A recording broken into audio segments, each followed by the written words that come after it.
Hello. Yeah. So, what to watch? What should we have a look at? I've got a handful of matches that I've yet to cast. I'm tempted by a few of these. To be honest, I'm tempted by a few. There are a couple that I'm waiting on some guest co-casting before I'm going to do. So let's have a look at. I think this one, Resonant versus Nemesisfire. I am told that this is. Whoops! I'm told that this is a best of one. Because it happened, I don't know, early in the morning or something. They didn't have time. I don't know what this is about. Why is this happening? Why? I don't understand. Why would I be disconnected from battle? No, that doesn't. Anyway, no matter. I don't mind being disconnected, I guess. I'm just not sure why that's happening. So here we go. It's Resonant, Nemesisfire. Resonant presumably playing Protoss.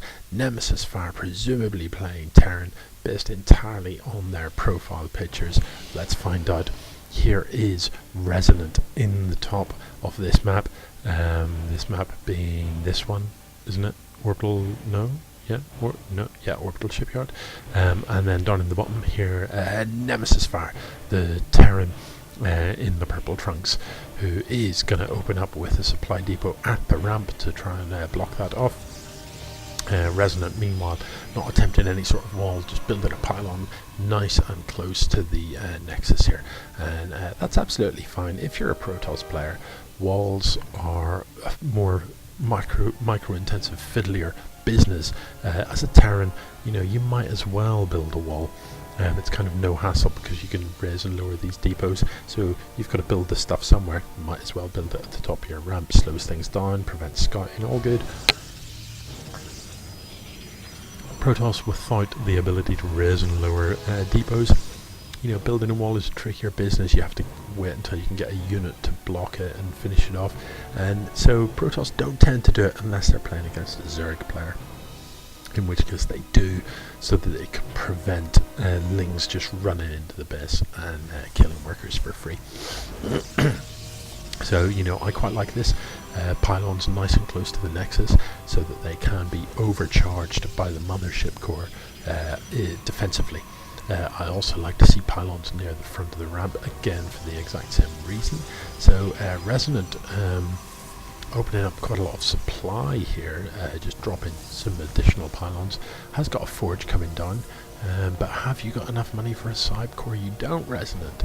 So I'm not sure about this extra pylon at that early stage. This side core is an important thing to get done. Who's building it? Is it queued? Is that why it's taking a while? Yeah. So there it goes. Forge finishing up. Oh, the money scan sees all. Sees absolutely all. So that is beautiful work there from Nemesisfire. Drops the scan, sees every bit of tech that is on the map at present for his opponent. Admittedly, that is just a forge, but presence of that forge means that you've spent some money on a forge that you haven't spent on, I don't know, a stalker or something different. Okay, Tech Lab coming down here for Nemesisfire. The factory is finished. The starport is building a 111 build, looking very competent, I might say. Here we are at less than 3 minutes and already starport finishing up.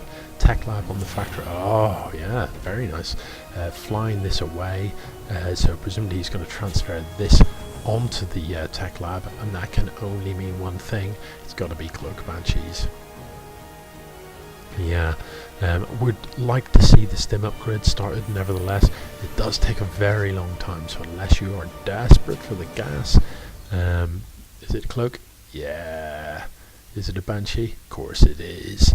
So this Cloak Banshee potentially could do a world of damage. If we're looking at some sort of copy my build, this is not a bad build to copy at all. Look how quick this is out. A cloaked unit in your mineral line at this early stage in the game can do all sorts of damage. The production tab's been open the whole time, so if you're interested in playing Terran, as an opener, just getting a cloak banshee across the map is a very useful thing to do. It nearly always pays for itself. You can nearly always get something done with it. Now at present, Resonant does not have any detection here. You find cloak takes a little bit longer to finish than the banshee takes to build, but if you factor in the time it will take for the banshee to get across the map, cloak will be finished as that banshee turns up. So Resonant doesn't know this is coming, and it does not look like he is going to have any detection. He has these cannons at the front door, but you know, the banshee is going to be doing work in the mineral line here, and nothing to detect that banshee at present. Starport coming down, that can be useful. Where's the scan? Yeah, just checking to see that there is an expand. Useful information if you're about to banshee someone.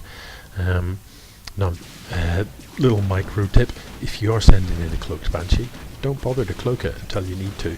None of these workers can shoot you, so you don't need to be cloaked until this stalker turns up.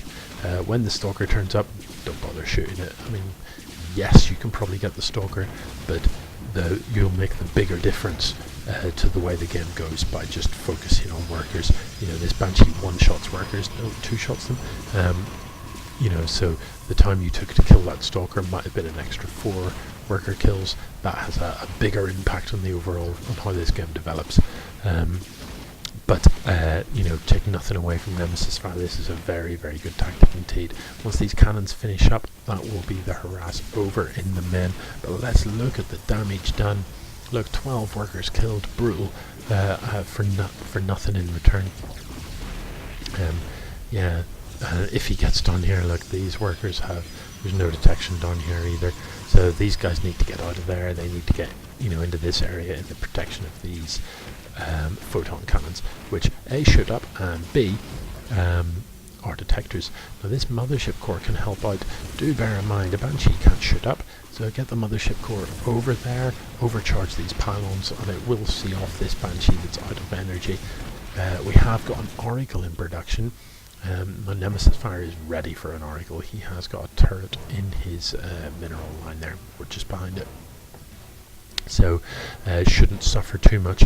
Is obviously focused on those banshees. You can see he's building up a bit of money here, but not completely idle. There is stuff happening at home.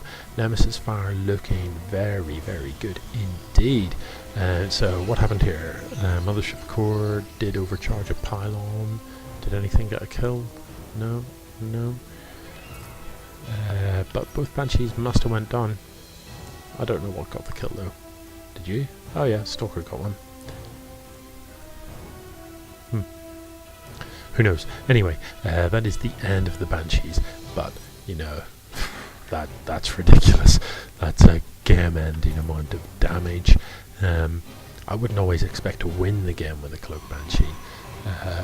But I'd certainly hope to send it across the map and do enough damage so that my opponent can't match me economically, cannot kind of tech up at the rate that I can, cannot produce an army at the rate that I can, so that I'm then going to follow up with something that will finish the game. And